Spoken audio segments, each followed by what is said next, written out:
Λοιπόν, καλησπέρα σε όλες, όλους και όλα και καλώς ήρθατε στο event των Ladies Wine and Design Athens. Εγώ είμαι η Δήμητρα Πέπα, υπεύθυνη του παραρτήματος και θα ήθελα να σας καλωσορίσω στη συνάντησή μας με θέμα Let's Talk About AI. Για όσους δεν γνωρίζουν τη δράση μας, αν και έχουμε συνεργαστεί, αλλά επειδή θα ανέβει και μετά στο YouTube, το Ladies Wine and Design είναι μια παγκόσμια μη κερδοσκοπική πρωτοβουλία με παραρτήματα σε πάνω από 285 πόλεις. Στο Ladies Wine and Design Athens έχουμε ως στόχο να στηρίξουμε και να προβάλλουμε τη δουλειά ταλαντούχων γυναικών, όπως είστε εσείς, και non-binary ατόμων του δημιουργικού τομέα της Αθήνας αλλά και της ευρύτερης Ελλάδας, καθώς και να προσφέρουμε μια ανοιχτή υποστηρικτική πλατφόρμα συζήτησης για θέματα που απασχολούν τα μέλη μας. Σκοπός μας είναι να ενημερώσουμε και να εμπνεύσουμε, αλλά και να δημιουργήσουμε μια δεμένη κοινότητα που μέσα από αυτήν ανθίζουν συνεργασίες και όμορφα project. Να σας πω επίσης, αν δεν το γνωρίζετε ήδη, πως διατηρούμε και ένα group στο Facebook.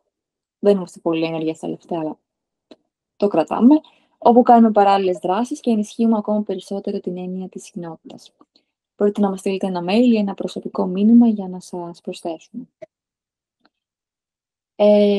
Μπορείτε να στείλετε, εννοείται, τις ερωτήσεις σας γραπτώς μέσω του chat καθ' όλη τη διάρκεια της συζήτησης ή στο τέλος να ανοίξετε την κάμερα και το μικρόφωνο σας, που θα έχουμε ένα μικρό Q&A. Όπως έχετε καταλάβει, η εκδήλωση καταγράφεται σε βίντεο και θα αναρτηθεί μετά σε σελίδα μας στο YouTube. Η συζήτηση θα διαρκέσει περίπου 1 ώρα και στη συνέχεια θα ακολουθήσει ένα σύντομο yoga session, το οποίο δεν θα καταγραφεί. Αυτά από μένα. Καλή ακρόαση. Μαζί μας έχουμε, δεν το ξέρετε ήδη, την Μαρίζα Καψαμπέλη, φωτογράφο, βιντεογράφο, βρίσκεται στην Αθήνα. Την Ξένια Μαστοράκη, αρχιτέκτονα τοπίου που βρίσκεται στη Στοκχόλμη. Και την Ευαγγελία Μούχα, instructor, το πω, είχαμε και στο χωριό μας, yoga, που θα μας συντροφεύσει αργότερα. Τα από μένα. Να ξεκινήσω. Όποια θέλει πρώτη. Ναι. Ασχολούμαι λοιπόν επαγγελματικά με τη φωτογραφία και το βίντεο τα τελευταία 12 χρόνια και τον τελευταίο περίπου 1 χρόνο ασχολούμαι με το AI και εξερευνώ τις δημιουργικές του δυνατότητες. Πώς ξεκίνησα? Ξεκίνησα από περιέργεια, να πω την αλήθεια, γιατί πάρα πολλοί γνωστοί μου μιλούσαν γι' αυτό και ήθελα να έχω μία εικόνα του τι συμβαίνει. Οπότε ξεκίνησα με κάποια free online tools, τα οποία μπορώ να πω ότι μου άρεσαν σαν αποτέλεσμα. Δεν καταλάβαινα ειλικρινά στην αρχή γιατί όλος αυτός ο χαμός.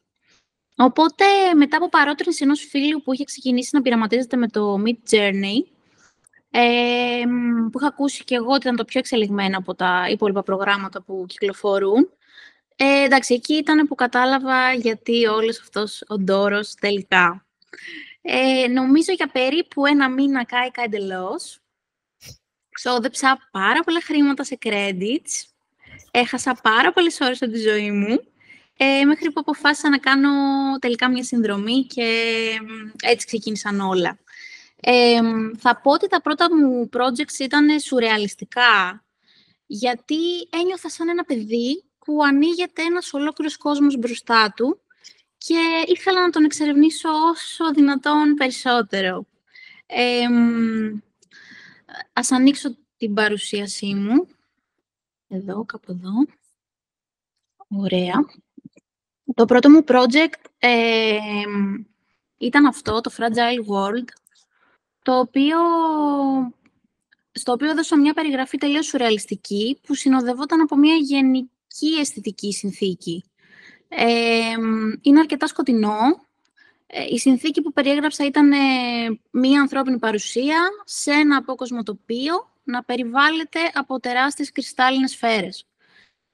Το συνόδεψα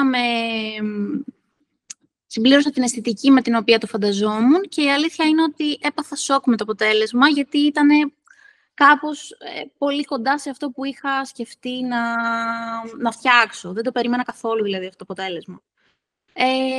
Το επόμενο διάστημα εξερευνούσα γενικά τα όρια της φαντασίας μου, οπότε όλα τα concepts ήταν αρκετά σουρεαλιστικά.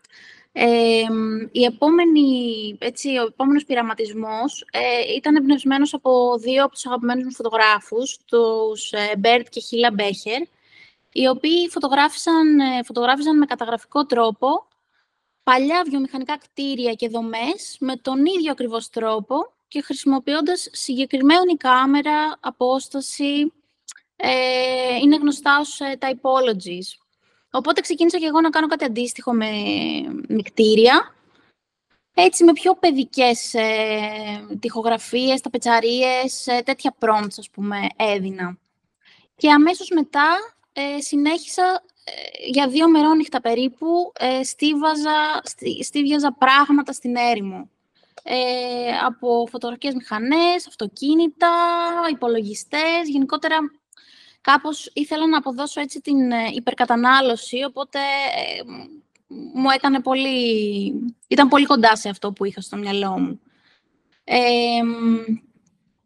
Κάπου εδώ αποφάσισα ότι θα καώ πάρα πολύ άμα συνεχίσω με τα σουρεαλιστικά πράγματα, οπότε ήθελα λίγο κάπως να φτάσω και να το κάνω, να δω που μπορεί να πάει σε σχέση με τη φωτογραφία και αν μπορούμε να δούμε κάτι το οποίο να αναρωτιόμαστε αν είναι πραγματικά AI ή φωτογραφία.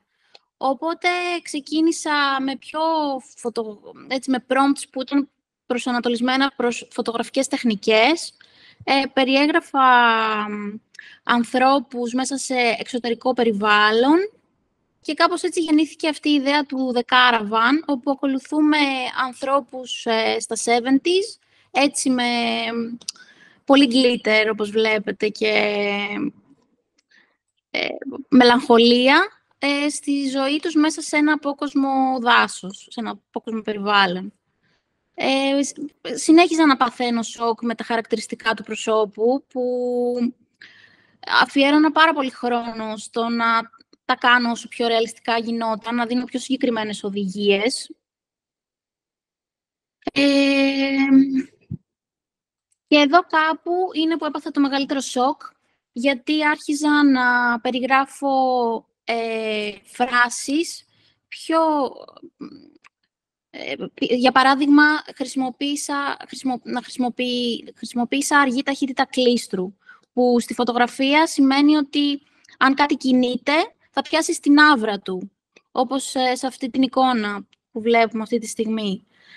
Άρχισα να πειραματίζομαι με το φως, αν είναι φυσικό, αν είναι τεχνητό, daylight, τι ώρα, το πώς πέφτει το φως πάνω στο δέρμα. Εντάξει, τα λουλούδια γενικότερα τα αγαπώ και στη φωτογραφία, οπότε ήθελα να τα εντάξω με κάποιο τρόπο και να κάνω πράγματα τα οποία απαιτούν μεγάλη παραγωγή γενικά. Οπότε άνοιξε ένας καινούριος κόσμος για μένα μέσα από αυτό. Περνάω λίγο γρήγορα τις εικόνες γιατί είναι αρκετές.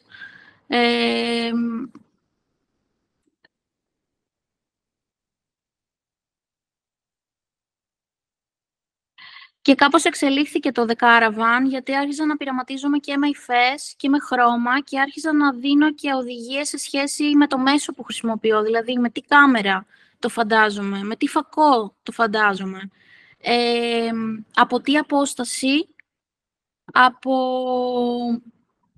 από ποια γωνία, πιο χαμηλά, πιο ψηλά.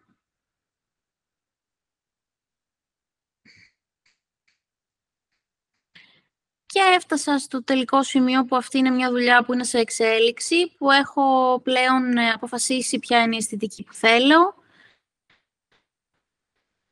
ποια είναι η υφή που θέλω να έχει φωτογραφία. Έχω βρει ακριβώς να είναι κοντά στον τρόπο με τον οποίο αποτυπώνω εγώ τα πράγματα, τα φωτογράφος. Και να κλείσω την παρουσίαση για να με βλέπετε κιόλας. Ωραία. Οπότε θα πω ότι δεν είναι απλά ένα κουμπί που απλά το πατάς και δημιουργείς εικόνες. Είναι αρκετά παραπάνω πράγματα από αυτό, γιατί είσαι οραματιστής, είσαι σκηνοθέτης ταυτόχρονα, εξερευνείς διαρκώς, βελτιώνεις εντολές, εξελίσσεις και εξελίσσεσαι. Και επίσης είναι συνδυαστικό και με άλλες πλατφόρμες. Δηλαδή, οι τελευταίες εικόνες που είδατε, μετά εγώ τις έχω πάρει, τις έχω βάλει στο Lightroom και τις έχω φέρει αρκετά κοντά στον τρόπο με τον οποίο επεξεργάζομαι εγώ τις εικόνες. Οπότε, θα καταλήξω στο ότι χρησιμοποιώ τη φωτογραφία και τις τεχνικές γνώσεις της φωτογραφίας σαν το χρησιμοποιώ σαν εργαλείο για τη δουλειά μου, γιατί όταν επικοινωνώ με έναν πελάτη και προσπαθεί να μου μεταφέρει το όραμά του και να του μεταφέρω και εγώ το δικό μου και πώς το σκέφτομαι, πάντα χρησιμοποιούμε σαν references στο Pinterest ή εικόνες μέσω του Instagram. Οπότε με βοηθάει πάρα πολύ να σχεδιάσω εγώ από το μηδέν αυτό ακριβώς που έχω στο μυαλό μου και να το δείξω στον πελάτη, ώστε να καταλάβει τι θα βγει σαν αποτέλεσμα ή τέλος πάντων κάτι κοντινό σε αυτό. Οπότε θα πω ότι το έχω αγκαλιάσει πολύ θετικά όλο αυτό και η δική μου εμπειρία είναι θετική μέχρι τώρα. Σίγουρα υπάρχουν αρνητικά πράγματα να συζητήσουμε, αλλά νομίζω, Ξένια, μπορείς να μας παρουσιάσεις και εσύ τη δική σου πλευρά και να συζητήσουμε μετά. Σε ευχαριστώ πολύ, Μαρίζα, και συγχαρητήρια για την παρουσίαση. Ήταν όλα τέλεια. Είμαι σίγουρη θα δούμε πολύ περισσότερα στο μέλλον. Ξεκινάω λοιπόν και εγώ μια μικρή εισαγωγή. Είμαι η Ξένια, είμαι αρχιτέκτονας και αρχιτέκτονας τοπίου. Είμαι αρκετά ενεργή στο LinkedIn, όπου και εκεί άρχισα να έρχομαι αρκετά έντονα σε επαφή με την τεχνητή νοημοσύνη και κυρίως το δημιουργικό κομμάτι της, βλέποντας πολλές εικόνες είτε σχετικές με πορτρέτα, είτε σχετικές με το αντικείμενό μου, που είναι η αρχιτεκτονική και το design γενικότερα. Ξεκινώντας την παρουσίαση, για να δούμε λίγο. Κορίτσια, φαίνεται η παρουσίαση? Ναι, ωραία. Φαίνεται. Λοιπόν, ξεκινάμε λοιπόν με την εισαγωγή. Η όλη διαδικασία ξεκίνησε, καταρχάς το alter ego μου σαν AI creator είναι Soutenu Refined. Το Soutenu είναι μια στάση στο μπαλέτο, όπου υποδηλώνει ότι σηκώνεσαι, κάνεις ένα μικρό αλματάκι στο πόδι για να δεις κάτι που δεν βλέπεις πάρα πολύ καλά. Είναι μια κίνηση, ένα τμήμα χορογραφίας. Το Refined υποδηλώνει ότι προσπαθώ να δώσω κάτι καλύτερο σε αυτό που ψάχνω να ανακαλύψω. Έτσι λοιπόν ξεκίνησα την τελευταία ακριβώς ημέρα του χρόνου που μας έφυγε, με το να παίζω με δωρεάν πλατφόρμες μέχρι να δω κατά πόσο μου ταιριάζει τελικά η τεχνητή νοημοσύνη στο σχεδιασμό. Και καταρχάς να πω ότι ήθελα να το δοκιμάσω για 2 βασικούς λόγους.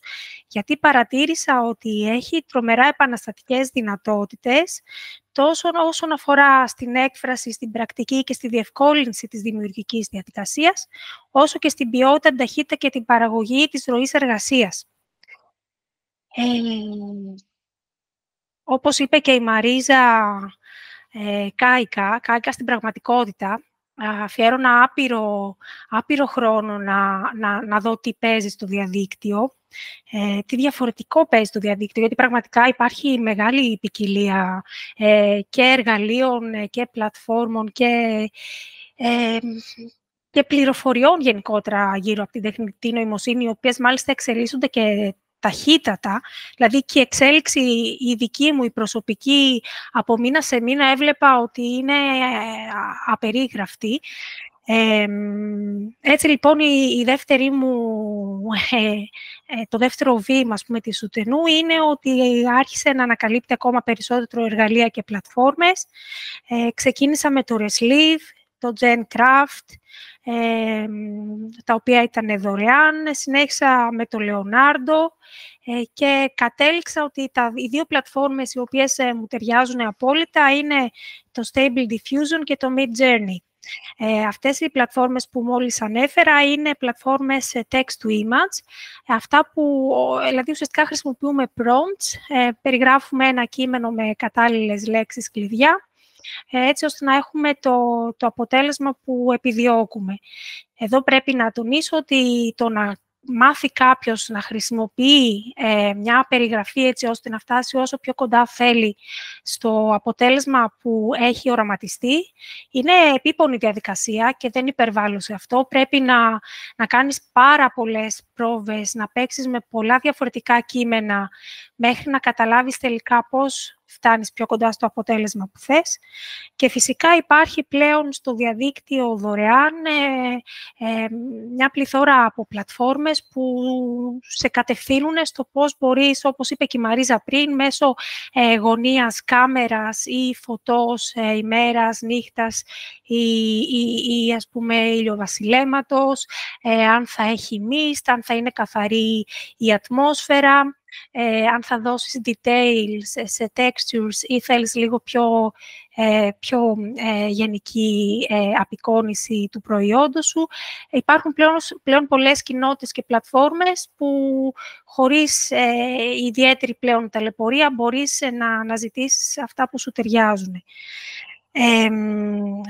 Πριν συνεχίσω θα πω ότι στην πορεία, και θα δούμε μάλιστα λίγο και το κείμενο εδώ, στην πορεία έπαιξα λίγο και με το κομμάτι του animation, όπου εκεί χρησιμοποίησα 3 συγκεκριμένες πλατφόρμες, το Runway ML, το ChipChamp και το LayupX.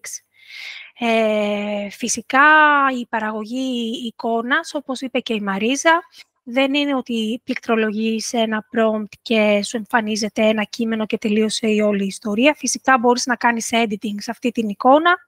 Εργαλεία τα οποία εγώ χρησιμοποιώ για να κάνω editing είναι το CapCut και το PixelCut, καθώς και ένα άλλο πολύ σημαντικό βήμα για την τελική επεξεργασία είναι το enhancing, το πώς δηλαδή ενισχύεις την ποιότητα και την ανάλυση της εικόνας.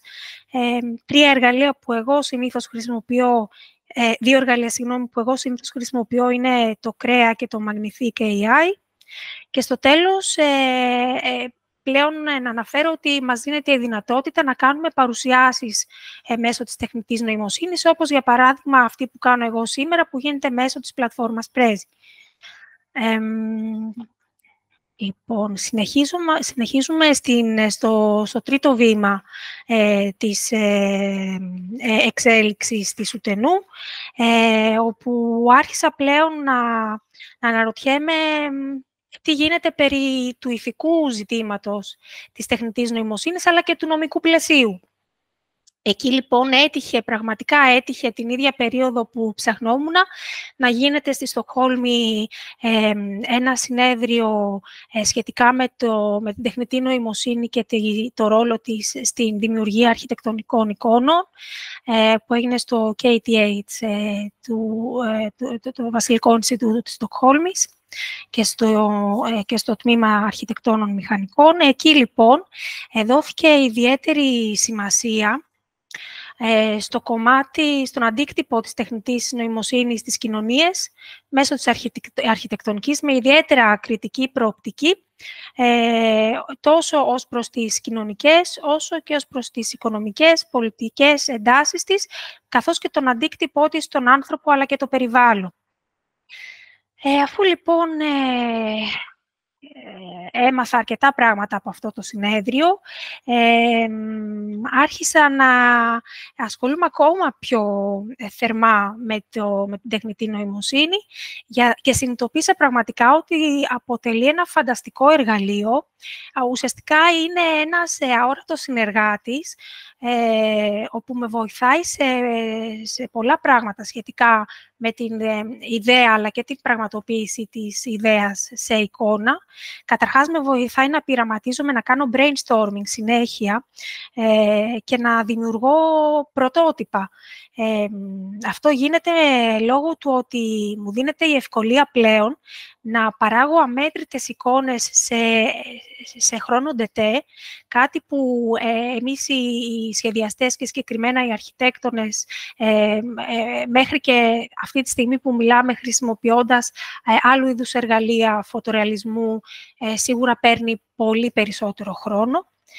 Επίσης, η τεχνητή νοημοσύνη και συγκεκριμένα το Midjourney και το Stable Diffusion προσφέρουν εξαιρετικά εξελιγμένες φωτορεαλιστικές απεικονίσεις, είτε σε παλαιότερα project, τα οποία τα έχω εισαγάγει σαν εικόνα, όπου με την εντολή, για παράδειγμα, describe και imagine, μπορώ να δω πού περισσότερο μπορεί να φτάσει η αρχική μου ιδέα. Και φυσικά είναι ένα φανταστικό εργαλείο για το promotion της δουλειάς μας σαν σχεδιαστές, τόσο όσον αφορά το branding της εταιρείας μας, είτε και το marketing, την πρόωθηση δηλαδή στα social media και σε πελάτες. Εδώ βλέπετε γενικότερα διάφορες εικόνες. Στην αρχή πρέπει να πω ότι πειραματίστηκα ιδιαίτερα με τα πορτρέτα. Και πραγματικά, όπως είπε και η Μαρίζα, έχει απίστευτη ευληγησία το τι μπορείς να κάνεις, μέχρι πού μπορείς να φτάσεις. Στην πορεία, όμως, συνειδητοποίησα ότι ήθελα να εντρυφήσω λίγο παραπάνω στο κομμάτι της αρχιτεκτονικής και κυρίως στο κομμάτι των pop-up εγκαταστάσεων στον αστικό σχεδιασμό. Εδώ τώρα θα προχωρήσουμε στο κομμάτι της ηθικής όσον αφορά τη χρήση της τεχνητής νοημοσύνης. Θα κάνω μια μικρή εισαγωγή και φυσικά στην πορεία μπορούμε να συζητήσουμε πολύ περισσότερα. Το συγκεκριμένο project αφορά μια πρόταση που είχα κάνει στο τότε Υπουργείο Τουρισμού το 2016 σχετικά με τους αρχαιολογικούς μας χώρους και το πώς θα μπορούσαμε σε συνεργασία με ένα γαλλικό γραφείο που ασχολείται με ολογράμματα του Ζωανί Λεμερσιέ, πώς θα μπορούσαμε να φέρουμε την τεχνολογία των ολογραμμάτων στο να επαναφέρουμε ψηφιακά και χωρίς να χρειαστεί να φοράμε γυαλιά ή να χρησιμοποιούμε κάποιο application στο κινητό, αλλά με γυμνά μάτια, επιτόπου και στο συγκεκριμένο χρόνο, πώς μπορούμε να βιώσουμε 3D ολογράμματα, τα μνημεία τα οποία έχουν καταστραφεί. Εκεί λοιπόν πάλι μπήκα στη διαδικασία του κατά πόσο ηθικά μας επιτρέπεται να χρησιμοποιήσουμε στοιχεία ή ακόμα και να εμπνευστούμε από άλλους καλλιτέχνες. Και στην πραγματικότητα αυτό που έμαθα και από το συνέδριο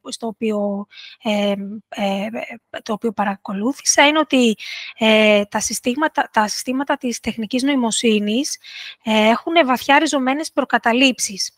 Αλλά αυτό όσο αρνητικό, δηλαδή έχουν πολλά biases, αλλά αυτό όσο αρνητικό και αν είναι, μπορούμε, αν το δούμε με μια θετική ματιά, να το εκμεταλλευτούμε και να πούμε ότι εμείς θα λειτουργήσουμε θα χρησιμοποιήσουμε την τεχνητή νοημοσύνη ως ισχυρό εργαλείο ακτιβισμού, τόσο επεκτείνοντας τις παραμέτρους της σε κοινωνικές, φιλοσοφικές, δημογραφικές και ανθρωπιστικές παραμέτρους, έτσι ώστε να έχουμε μεγαλύτερη συμπερίληψη.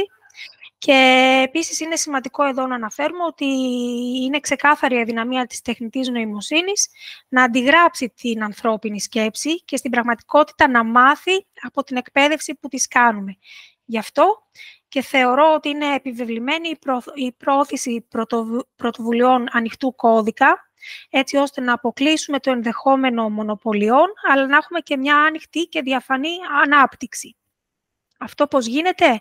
Με ενημερωμένο διάλογο και συλλογική δράση, έτσι ώστε να δώσουμε στην τεχνητή νοημοσύνη ηθικές αρχές για το κοινό καλό.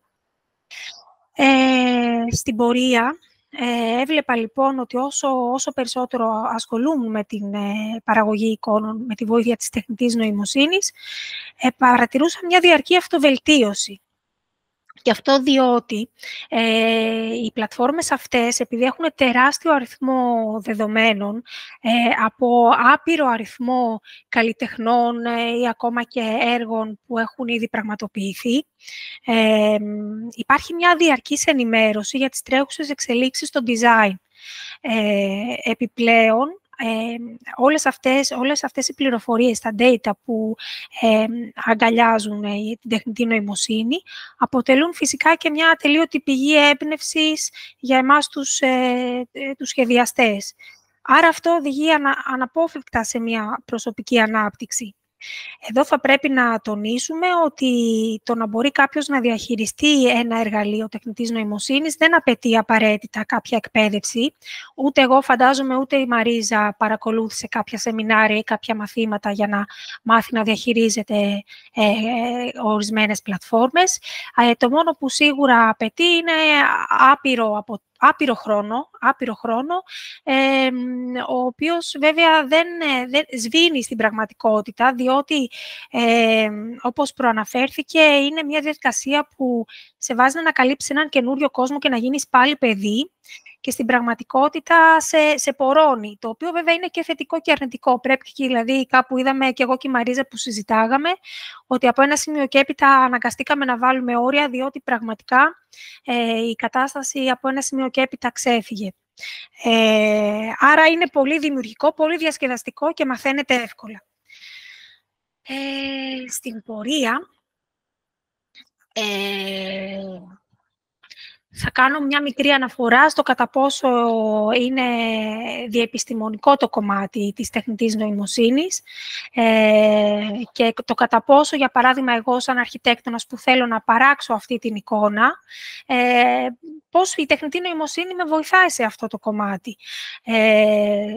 Κατά συνέπεια, εγώ, για παράδειγμα, για να φτιάξω αυτή την εικόνα, χρησιμοποίησα λέξεις κλειδιά, οι οποίες σχετίζονται άμεσα τόσο με τις γνώσεις μου στην αρχιτεκτονική, όσο και με αυτές πάνω στην τέχνη, στο design, τη φωτογραφία, τον κινηματογράφο και το θέατρο. Δεν είναι δηλαδή αποτέλεσμα μόνο μιας λέξης ή 2 ή 3, δηλαδή θεωρώ ότι η κάθε εικόνα που παράγει καθένας από εμάς αποτελεί μια μίξη των εμπειριών που έχει συλλέξει σαν άνθρωπος και των γνώσεων που έχει μέχρι σε εκείνη τη στιγμή όσον αφορά την διεπιστημονικότητα της σκέψης του. Φυσικά η τεχνητή νοημοσύνη σου δίνει τη δυνατότητα να δεις αποτελέσματα που πραγματικά πολλές φορές δεν έχεις εσύ ο ίδιος φανταστεί, ξεπερνάνε τις προσδοκίες σου και φυσικά αυτό μόνο καλό είναι. Μόνο κατακριτέο δεν θεωρώ ότι μπορεί να είναι. Τελειώνοντας, συνεχίζοντας μάλλον, πάμε στο κατά πόσο υπάρχει αυτό που λέμε community engagement, κατά πόσο δηλαδή οι διάφορες πλατφόρμες κοινωνικής δικτύωσης μπορούν να σε βοηθήσουν τόσο να προωθήσεις τη δουλειά σου, όσο και να την βελτιώσεις. Οι πλατφόρμες κοινωνικής δικτύωσης στην πραγματικότητα είναι οι ψηφιακές δημόσιες πλατείες του σήμερα, αν θέλουμε να μιλήσουμε και με όρους πολεοδομίας ή αρχιτεκτονικής τοπίου, και προσφέρουν τόσο ποικιλομορφία σκέψης, προσφέρουν συνεργασία μεταξύ των ατόμων που έχουν κοινά ενδιαφέροντα στην επίλυση προβλημάτων. Για παράδειγμα, αν κάποιος θέλει να μάθει πώς μπορώ, ας πούμε, να έχω αυτό τον συγκεκριμένο φωτισμό, μπορείς να μπεις στην πλατφόρμα, να πεις ότι έχω, σαν παράδειγμα, αυτή την εικόνα, θέλω να έχω αυτό το αποτέλεσμα, τι μου προτείνεται. Οπότε ανοίγει ένας διάλογος και μια συνεργασία. Υπάρχει φυσικά πολυπολιτισμικότητα, που είναι πάρα πολύ σημαντικό. Υπάρχει συμπερίληψη και δεν λείπουν η διαφάνεια, η μόρφωση, η ενότητα και ο πλουραλισμός.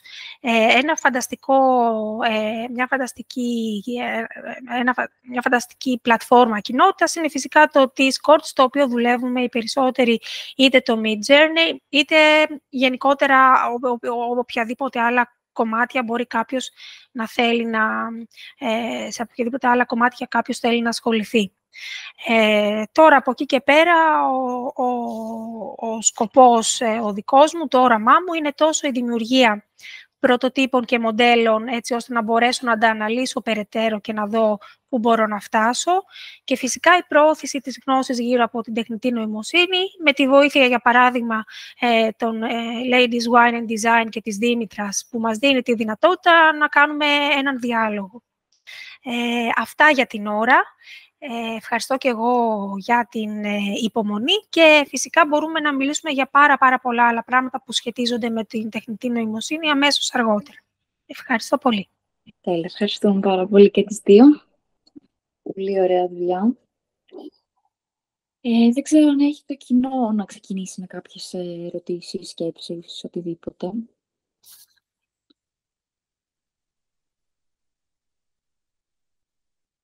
Είτε μπορείτε να το γράψετε στο chat, είτε να ανοίξετε την κάμερά σας.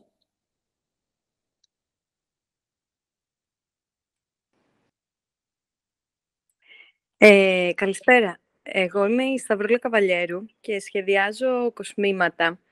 Και θα ήθελα να ρωτήσω... ακούγομαι σωστά? Ναι, ναι. Ναι, τέλεια. Και θα ήθελα να ρωτήσω τη Μαρίζα, που είναι φωτογράφος, αν, ας πούμε, εγώ υπάρχει δυνατότητα να εισάγω κάπως τα κοσμήματά μου με φωτογραφίες και να μπουν σε κάποιο μοντέλο ακριβώς όπως το έχω στο μυαλό μου, με το κατάλληλο σκηνικό, ας πούμε, στη φύση, σε ένα κτίριο, οτιδήποτε, και να δημιουργηθεί σε εισαγωγικά η τέλεια εικόνα, φωτογραφία που έχω εγώ στο μυαλό μου με το τέλειο μοντέλο και όλα τα... Να το κάνεις εσύ ή να το δώσεις σε όχι, κάποιον να το κάνει? εσύ, ας πούμε, που χειρίζεσαι το AI. Υπάρχει δηλαδή και αυτή η δυνατότητα? Υπάρχει αυτή η δυνατότητα. Εγώ ακόμα δεν έχω ψαχτεί τόσο πολύ, να σου πω την αλήθεια. Έχω δει όμως ότι γίνεται αυτό. Αλλά αυτό μπορεί να το κάνεις και με το Photoshop, γενικά. Ναι. Το να συνδυάσεις την εικόνα σου με κάτι άλλο. Αλλά έχω δει ότι υπάρχουν applications που με μία συνδρομή βγάζεις μία φωτογραφία από το κινητό σου και μπορείς να διαλέξεις το background, το φωτισμό. Ισχύει αυτό, ναι. Ναι, το είχα δει και Εγώ δεν αυτό. το έχω ψάξει όμως. Απλά σκεφτόμουν ότι με το AI, έτσι όπως μας έκανες και την παρουσίαση, μπορεί να έβγαινε εντελώς επαγγελματικό, γιατί καμιά φορά και στο Photoshop, αν δεν γίνει τέλεια δουλειά, ας πούμε, μπορεί να φαίνεται λίγο περίεργο. Ενώ Σίγουρα το θέλεις... AI... Συγγνώμη, ναι, πες μου. Ενώ το AI νιώθω ότι είναι εντελώς αληθινό. Κατάλαβες, αν είναι πολύ ψηλή η ποιότητα, ας πούμε, και το αποτέλεσμα, σαν να είναι τελείως αληθινό αυτό. Θέλω να το δοκιμάσω για να έχω εικόνα, γιατί δεν είναι ότι το έχω ψάξει για να σου πω σίγουρα ποιο είναι το αποτέλεσμα, αλλά σίγουρα χρειάζεσαι μια βάση, σίγουρα χρειάζεσαι μια φωτογραφία. Δεν είναι ότι θα το φτιάξεις όλο στο AI, δηλαδή το κόσμημα πρέπει να είναι φωτογραφία. Κατάλαβες. Οπότε θα είναι ένας συνδυασμός μέσων. Οκ. Τέλεια. Ευχαριστώ πάρα πολύ. Ξένια, εσύ δεν ξέρω αν έχεις αντίστοιχη, μήπως ξέρεις κάτι παραπάνω για τα συγκεκριμένα application. Εγώ δεν ξέρω αν θα απαντήσω ακριβώς στη Σταυρούλα. Αυτό που μπορώ να της πω είναι ότι από τη στιγμή που έχει έτοιμο κάποιο προϊόν της και έχει δώσει σε αυτό έχει βγάλει μια πολύ καλή φωτογραφία. Καταρχάς, την ίδια τη φωτογραφία μπορεί να την ανεβάσει σε ευκρίνεια μέσω του Create to Magnifique AI. Άρα, σε πρώτη φάση, μπορείς να βελτιώσεις λίγο την ποιότητα της δικής σου φωτογραφίας. Βέβαια, αυτό δεν αντικαθιστά τους φωτογράφους, αλλά είναι μια λύση, ας πούμε, αν θέλεις να πειραματιστείς αρχικά. Και στην πορεία μπορείς να χρησιμοποιήσεις είτε το CapCut ή το PixelCut, τα οποία τα έχω στείλει και στο διάλογό μας εδώ, για να αφαιρέσεις το υπάρχον background, πιθανότητα να μην σε ικανοποιεί, να προσθέσεις δικό σου background ή να διαλέξεις κάποιο από τα υπάρχοντα και φυσικά να το επεξεργαστείς. Οπότε είναι σαν να κάνεις σαν κάνεις marketing του προϊόντος σου, λίγο πιο επαγγελματικά από το να το βγάλεις μια φωτογραφία σε ένα ουδέτερο φόντο. Αλλά θέλει και αυτό σίγουρα να ασχοληθείς. Θέλει να ασχοληθείς, να δεις τι θες και ποιο εργαλείο... Και φυσικά, άμα πληκτρολογήσεις στο Google τι ακριβώς θες να κάνεις, μαζί με ένα AI στο τέλος, σίγουρα θα σου βγάλει εναλλακτικές. Οκ. Ευχαριστώ πάρα πολύ.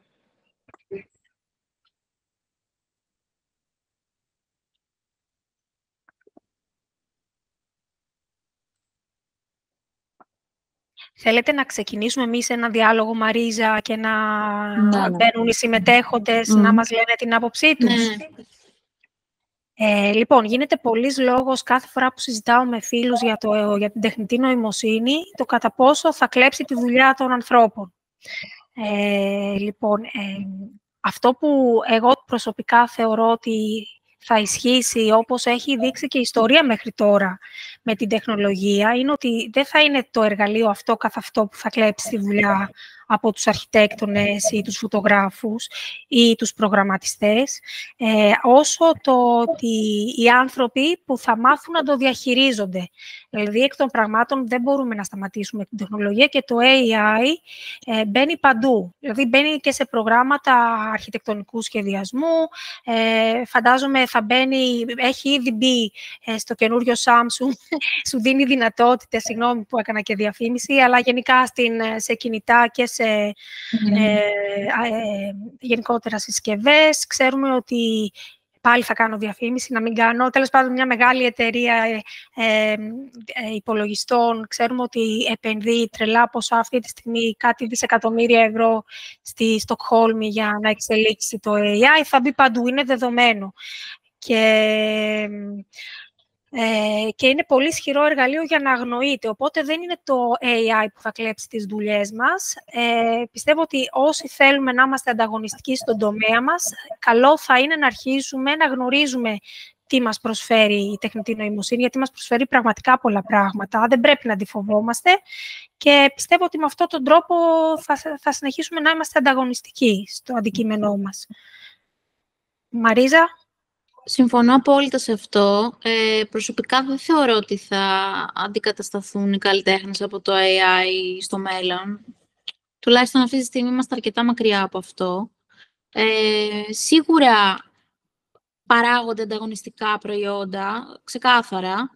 Όμως ο ανθρώπινος παράγοντας και το DIY είναι κάτι τελείως διαφορετικό.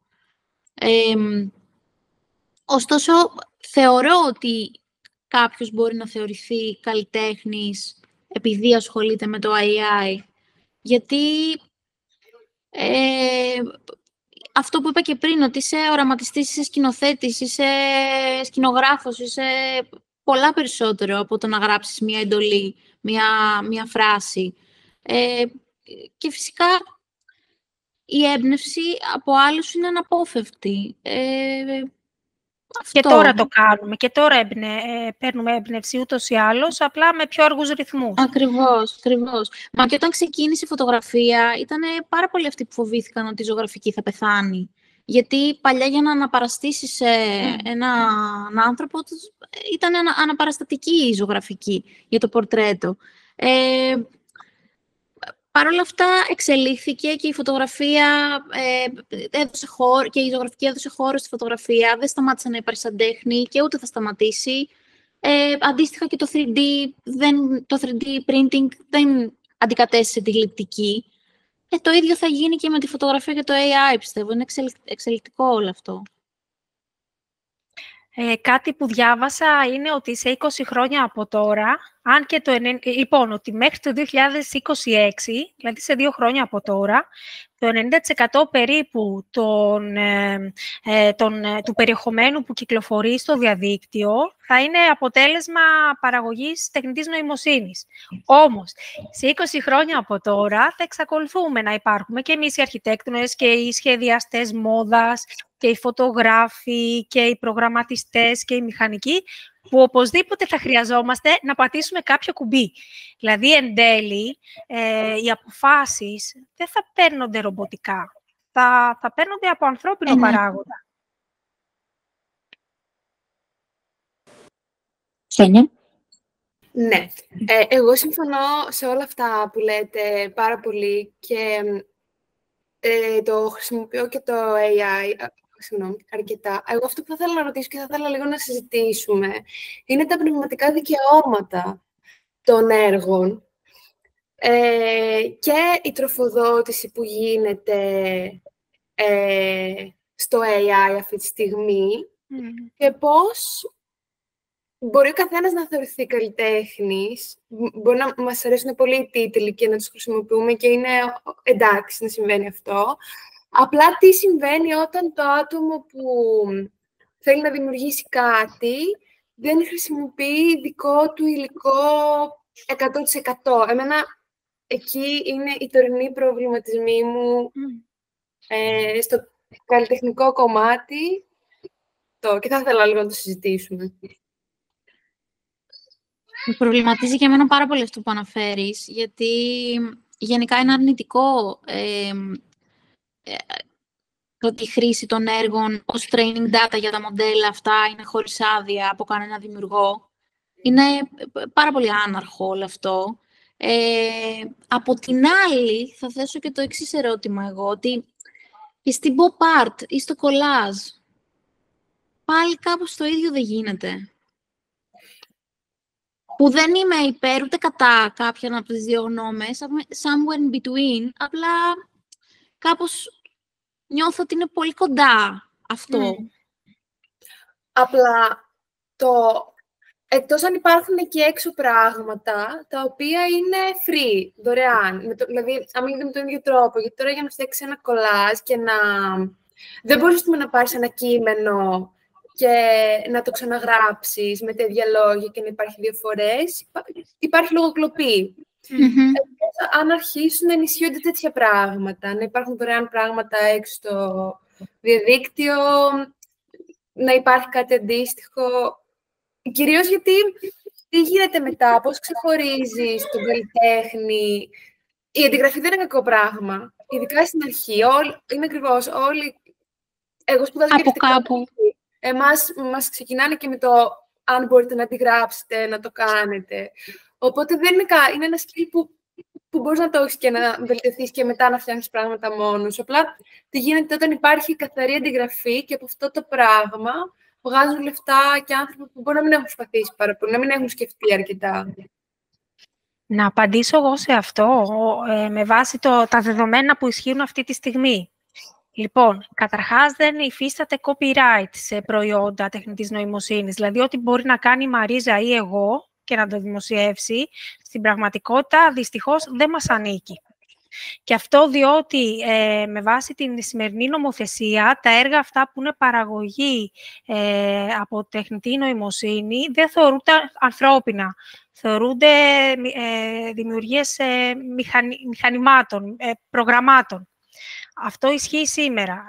Στις 13 Μαρτίου φέτος, πρώτη φορά το Ευρωπαϊκό Κοινοβούλιο θέσπισε ένα νομοθετικό πλαίσιο ολοκληρωμένο για τα δεδομένα τα σημερινά, που ισχύει παγκόσμια, στο κατά πόσο είναι ηθικά κάποια πράγματα, τύπου αυτό που λες, η λογοκλοπή ή το να χρησιμοποιείς ένα ρεφρέν για να κάνεις ένα άλλο τραγούδι.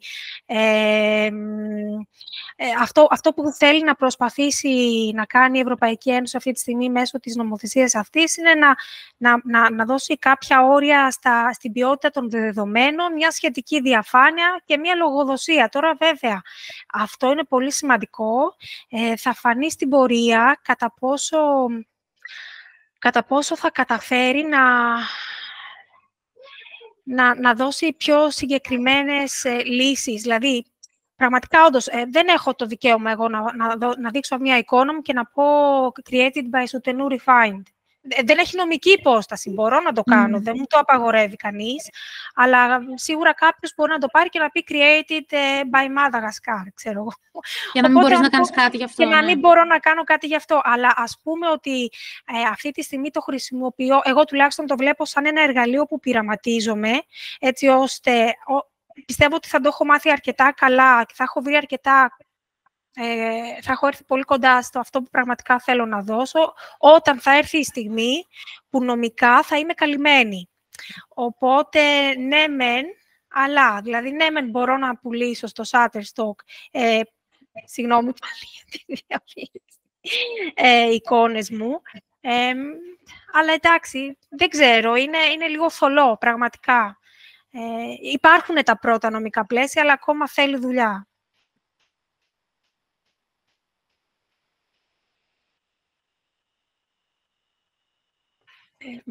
Από τη γνώμη μου, να μπορώ να μιλήσω. Εμένα δεν μ' αρέσει καθόλου το AI. Και δεν μ' αρέσει, είναι πολύ τρομακτικό για μένα και είναι πολύ... Και σίγουρα θα κλέψει τις δουλειές. Θα χάσουν πολλοί άνθρωποι τις δουλειές τους. Όπως έχει γίνει και με πολλά άλλα πράγματα, ειδικά στο εξωτερικό που είναι είναι τελείως διαφορετικά, γιατί είμαι και από Γερμανία, οπότε ξέρω. Από μικρά πράγματα, δηλαδή από το βενζινάδικο, ας πούμε, που έρχεται ο άλλος και σου βάζει βενζίνη και έχει μία δουλειά και πλέον γίνονται όλα ηλεκτρονικά. Και στα ταμεία που δεν υπάρχουν πλέον ταμείες και γίνονται όλα ηλεκτρονικά. Χάνονται οι δουλειές και δεν υπάρχουν άνθρωποι. Και για μένα είναι πολύ τρομακτικό γιατί δεν υπάρχει επικοινωνία με τους ανθρώπους. Εγώ δεν ξέρω, εγώ είμαι πολύ της και της επικοινωνίας με τους ανθρώπους και αυτό δεν μου αρέσει καθόλου. Όπως και πιάστε λίγο αυτό. Ας πούμε να πηγαίνω στον κήπο και να μαζεύω τα γκουράκι μου και να έχω επαφή με τη φύση, οπότε δεν ξέρω. Για μένα όλο αυτό είναι κάπως, δεν ξέρω. Και δεν ξέρουμε κιόλας πώς γιατί είναι ακόμα δεν έχει ξεκινήσει, πώς θα εξελιχθεί αυτό και πώς τα λάθη θα γίνουν κιόλας. Οπότε, δεν ξέρω. Μένει να το δούμε πραγματικά. Μένει να το δούμε. Ισχύει. Κανείς δεν έχει ακόμη τη γνώση. Ναι, αυτό.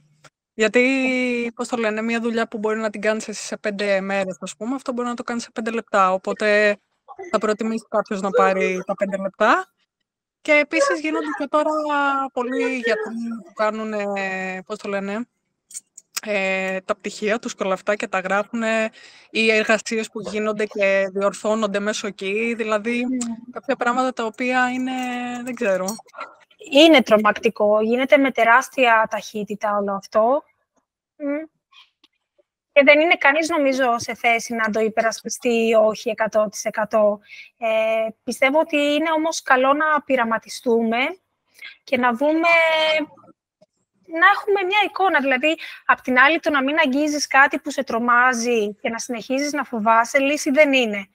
Άγγιξε το, δες τι σε φοβίζει και τι σου λύνει τα χέρια και σίγουρα εδώ είμαστε όλοι να δούμε πού θα φτάσει αυτό το πράγμα. Ναι, δεν λέω ότι ότι φοβάμαι με αυτή την έννοια, γιατί εγώ δεν μπαίνω μέσα σε αυτό. Θέλω να πω πως μπαίνω μέχρι εκεί που θέλω, ας πούμε, και ξέρω, όπως και με την τεχνολογία. Γιατί, ας πούμε, αν σκεφτώ ότι εγώ μεγάλωσα χωρίς κινητό και τώρα που είμαστε εδώ πέρα στη κάμερα και μιλάμε, το χρησιμοποιώ κι εγώ. Δεν μπορώ να πω ότι δεν το χρησιμοποιώ και δεν χρησιμοποιώ την τεχνολογία, αλλά μέχρι ένα σημείο αυτό. Γιατί βλέπω κιόλας πόσο αρνητικό είναι. Εμένα δεν μ' αρέσουν κάποια πράγματα. Κάποια πράγματα μ' αρέσουν όμως. Δηλαδή μπορώ να μιλήσω με κάποιον που είναι πολύ μακριά μου, αλλά με κάποιον άλλον που είναι κοντά μου προτιμώ να τον δω. Ή, ξέρεις, είναι όλα αυτά που τέτοιο. Και επίσης, εκεί που είναι ήρθε πολύ απότομα η αλλαγή. Πολύ απότομα. Όχι μόνο το AI, η τεχνολογία. Δηλαδή αυτό, το ότι δεν είχαμε κινητό, ας πούμε, βγάλεζαμε το τηλέφωνο μετά, πώς το λένε, με το στρογγύλο που τους αριθμούς και παράγαμε τα κουδούνια να πούμε στη μαμά μας ότι θα έρθουμε το βράδυ, πηγαίναμε για παιχνίδι και χανόμασταν και ξαφνικά είμαστε με ένα κινητό, ας πούμε, και είναι πολύ, δεν μπορούμε να το διαχειριστούμε ακόμα όλο αυτό και έρχεται και το AI τώρα που είναι ακόμα πιο...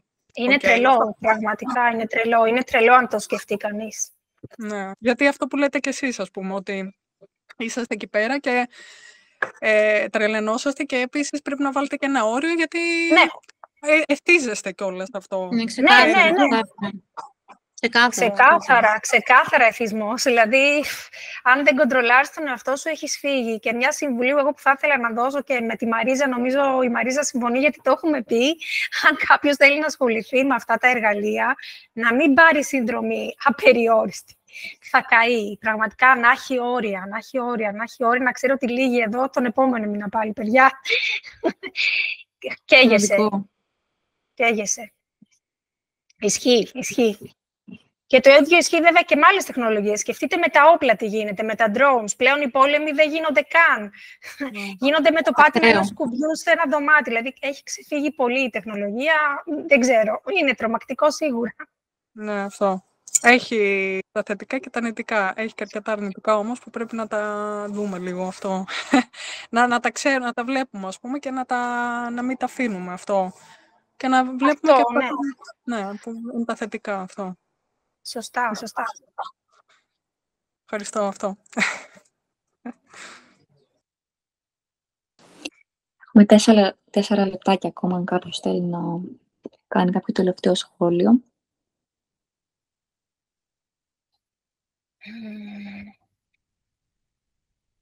Αν δεν πιεστούμε. Θα πω εγώ κάτι για να κλείσουμε ευχάριστα με το AI, γιατί ναι. Εγώ το έχω μου άρεσε πάρα πολύ, νομίζω εσύ Ξένια το είπες, ότι ανοίγει ένα διάλογο και συμφωνώ αρκετά σε αυτό, γιατί το χρησιμοποίησα και για δημιουργική γραφή, ώστε να γράψω, να μου δώσει την αρχή, όχι την αρχή, ούτε καν την ιστορία, το plot της ιστορίας και μετά με άλλη μου ερώτηση το προχωρούσε αυτό αλλιώς, έδινε και άλλα πράγματα και το εμπλούτιζε και μπορούν να φτιαχτούν διάφοροι κόσμοι. Οπότε, όντως, το θεωρώ ένα πολύ καλό εργαλείο, γιατί εργαλείο είναι, για την εμπλούτιση πολλών πραγμάτων. Για να κρατήσουμε και το θετικό. Νομίζω ότι όλα εξαρτώνται από τη χρήση του ανθρώπου στα εργαλεία που κάνουμε. Για παράδειγμα, μια ωραία φράση που μου αρέσει είναι ότι το μαχαίρι χρησιμοποιείται και για να σκοτώσεις, αλλά και για να κόψεις ψωμί. Ακριβώς. Άρα κάπως έτσι γίνεται με όλα, πιστεύω. Το θέμα είναι σε ποιον χέρια πέφτει το μεγαλύτερο κομμάτι και το κατά πόσο μπορούμε να αποφύγουμε το μονοπόλιο. Το μονοπόλιο είναι αυτό που μπορεί να φέρει πολύ αρνητικά πράγματα. Όταν υπάρχει διάλογος και πολλοί συμμετέχοντες, πάντα υπάρχει κάποιο όριο, θεωρώ, σε όλα τα αντικείμενα, όχι μόνο στην τεχνητή νοημοσύνη. Αν μπορέσουμε και αποφύγουμε το μονοπόλιο μεγάλων κολοσσών, καλό θα είναι να το καταφέρουμε.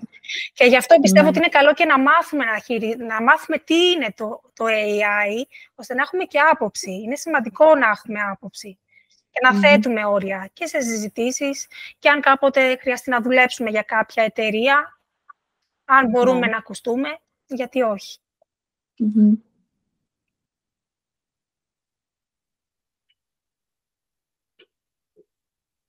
Μαρίσα.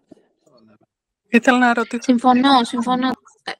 Πες, Ήρα, δεν διέκοψα, πες. Δεν πειράζει. Τίποτα. Ήθελα να πω ότι να σκεφτούμε όμως κιόλας ότι το AI κάποιος το δημιουργεί όλο αυτό. Δηλαδή υπάρχει κάποιος από πίσω. Οπότε, ναι. Και γενικά, αυτά που λέω δεν είναι ότι βάζω την αρνητική, ας πούμε, τέτοια. Είναι πράγματα τα οποία συμβαίνουν. Δηλαδή, είναι η πραγματικότητα. Και καλό είναι να βλέπουμε και την πραγματικότητα. Όπως, ας πούμε, ζούμε σε ένα καπιταλιστικό σύστημα το οποίο γίνεται πανικός ή ζούμε σε μια κοινωνία η οποία παίζει πάρα πολύ προπαγάνδα και πράγματα τα οποία δεν ξέρουμε αν είναι αλήθεια ή όχι. Οπότε είναι πολλά πράγματα αυτά. Και έχεις δίκιο, Ήρα, η προπαγάνδα μπαίνει και στα συστήματα προγραμματισμού της τεχνικής νοημοσύνης και αυτό την καθιστά επικίνδυνη. Γιατί, για παράδειγμα, όταν λες φτιάξε μου μία... είχα δει ας μην το συζητήσω αυτό, ας πάω σε κάτι πιο light. Ας πούμε στο πώς απεικονίζεται η ιδανική γυναίκα. Το AI θα σου βάλει πολύ στάνταρ πρότυπα της ιδανικής γυναίκας ή του ιδανικού άντρα, αντίστοιχα. Ποιος θα έχει ορίσει αυτά τα ιδανικά πρότυπα? Κάποιοι προγραμματιστές.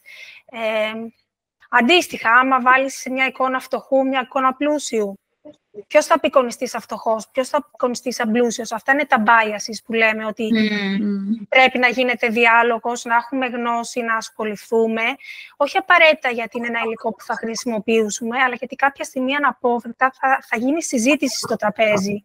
Και καλό είναι να έχουμε κάποια άποψη, ακόμα και αν την αλλάξουμε μετά από 6 μήνες. Μπορεί να αλλάξουμε άποψη και εμείς οι ίδιοι, δεν είναι κακό, αλλά να έχουμε κάποιο λόγο, να ξέρουμε τι τρέχει, γιατί αλλιώς κάποιος άλλος που ξέρει περισσότερα θα επιβάλλει την άποψή του σαν να είναι πανάκια. Δεν ισχύει αυτό. Καλό είναι ναι, εννοείται, καλό είναι. Και αυτό κι εγώ, ας πούμε, παρακολουθώ τώρα και ακούω και τις απόψεις. Και καλό είναι να έχεις και να ακούς απόψεις άλλων και αυτά. Και την άποψή μας λέμε όλοι. Το θέμα είναι ότι από προπαγάνδα, επειδή είμαστε μια χώρα που έχουμε φάει αρκετή προπαγάνδα και επειδή ταξίδευα από μικρή ηλικία και έβλεπα τις χώρες με γυμνό μάτι, ας πούμε, και επειδή πάντα μου λέγανε αρνητικά πράγματα για πολλές χώρες, Λατινική Αμερική, διάφορες τέλος πάντων, ή και για την Ευρώπη τώρα. Κάποια πράγματα τα οποία λέγανε και δεν ήταν πραγματικότητα και πήγα εκεί πέρα και ήταν ακριβώς το αντίθετο. Ήταν τέλεια και δεν υπήρξε ποτέ κανένα πρόβλημα.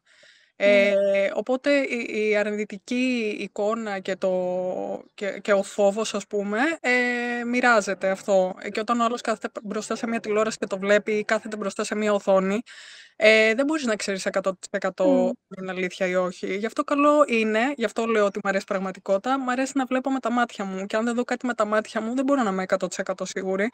Μπορώ να ξέρω, ή πηγαίνω στις πηγές, ας πούμε, και ψάχνομαι και βλέπω και προσπαθώ να δω ή να βρω την πραγματικότητα ή να βρω ανθρώπους να μιλήσω μαζί τους να δω είναι όντως έτσι ή δεν είναι. Γιατί όταν μας λέγανε, ξέρω εγώ, ότι η Ελλάδα δεν έχει να φάει και τα λοιπά και ερχόντουσαν εδώ πέρα και λένε θέλετε να φάτε, λέω συγγνώμη, αλλά εγώ έχω να φάω. Δηλαδή, θέλω να πω ότι εντάξει, υπάρχει και ένα όριο και το έχουμε ζήσει νομίζω σε χώρα και το έχω ζήσει κιόλας πηγαίνοντας και βλέποντας άλλες χώρες. Αυτό. Ισχύει, βέβαια. Έτσι. Το απόψη μου. Αυτό, ευχαριστώ. Έτσι, εμείς. Νομίζω φτάσαμε στο τέλος. Νομίζω σαν κατακλείδα να πούμε αυτό που υπόθηκε, ότι μένει να δούμε πού θα φτάσουν όλα αυτά και πώς θα τα διαχειριστούμε. Και να μην φοβόμαστε σίγουρα. Και αν φοβόμαστε να εκπαιδευτούμε πάνω σε αυτό. Από εμάς θα ακολουθήσει περίπου 1 ώρα γιόγκα με την Ευαγγελία, οπότε μην φύγετε. Δεν θα καταγραφεί γιόγκα, οπότε κλείνω. Για όσους μας παρακολουθήσατε στο YouTube, ευχαριστούμε που μας παρακολουθήσατε. Ευχαριστούμε πολύ. Ευχαριστούμε πάρα πολύ. Και εμείς.